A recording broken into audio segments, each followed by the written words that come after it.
Magbigay po tayo dito ng opinyon at reaction dito sa pahayag ni Attorney Vic Rodriguez na alam po naman natin na ito ay naging adopted din ng PDP laban si Vic Rodriguez na ito po ay isang maisog at nanawagan po siya na i-boycott ang ini-endorse ni Vice Ganda na MacDon.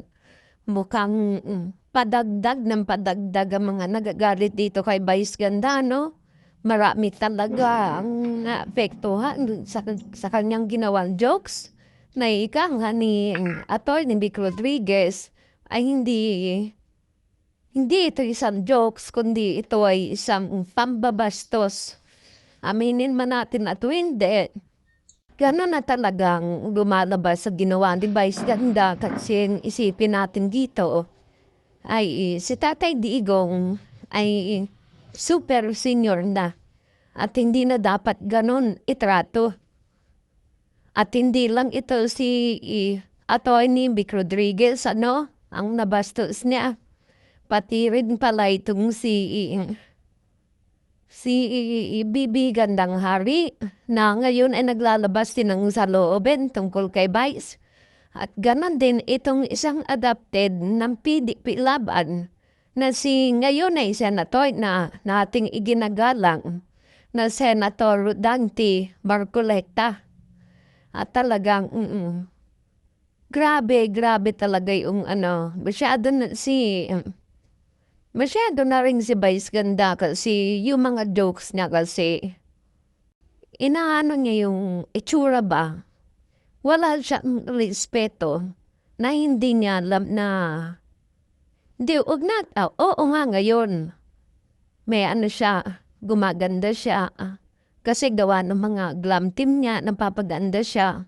Pero hindi ba niya alam na mayroon din siyang kapintasan, lahat tayo mayroong kapintasan. At dapat yun ang iniisip niya, hindi siya perpekto. Meron din siyang kapintasan.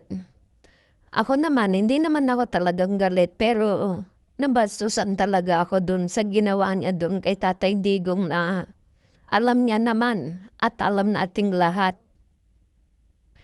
na hindi biro ang pinagdadaanan ni Tatay Digong.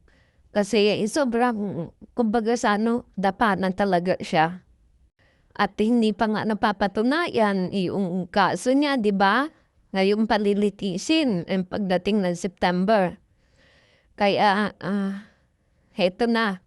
Grabe tong sana hindi din nagdo-jokes ng ganito itong si Vice Ganda. Napakarami yung mga DDS vloggers na talagang talagang tinitira siya. Makikita mo, ang daming dumadaan sa wall ko. Talagang ika nga nila, Bisaya, may isugo. Talagang Bisaya talaga yan, mga palaban talaga yan. Pinaglalaban nila ang tama. Yun, grabe. Sana matapos na to, no? Meron din naman mga kumakampi kay Bay. Siyempre, yung kumakampi sa kanya, yung mga galit, yung mga anti-Duterte. Siyempre, tuwan-tuwa sila. Given na yun. Siyempre, nagkaroon sila ng kakampi. Pero, ang hindi nila alam, etong ganitong sitwasyon ay hindi na nakakatuwa. Proceeding dito sa Tinig Maisog, si Vice Ganda, ating pong pag-uusapan, i-boycott yung sahod po ngayon. Sana yung mga nanananghali, kung kayo po'y nag-iisip-isip, Luzon, Visayas, Mindanao, lahat po, yung ating mga kapatid sa KOJC, at hindi rin pinaligtas ng Vice Ganda yung ating mga kaibigan sa Iglesia ni Cristo.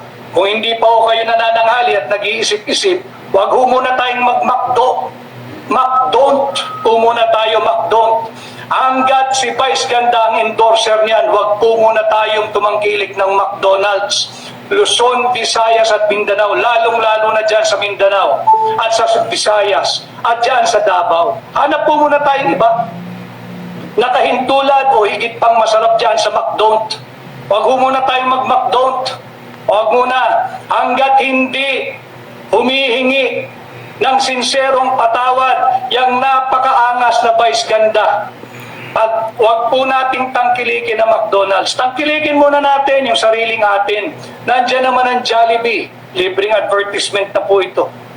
Jollibee, kung hindi natin maiwasan, lalo na yung mga bata, ako, yung mga anak ko ay pakikiusapan ko rin muna. McDonald's muna tayo, McDonald's.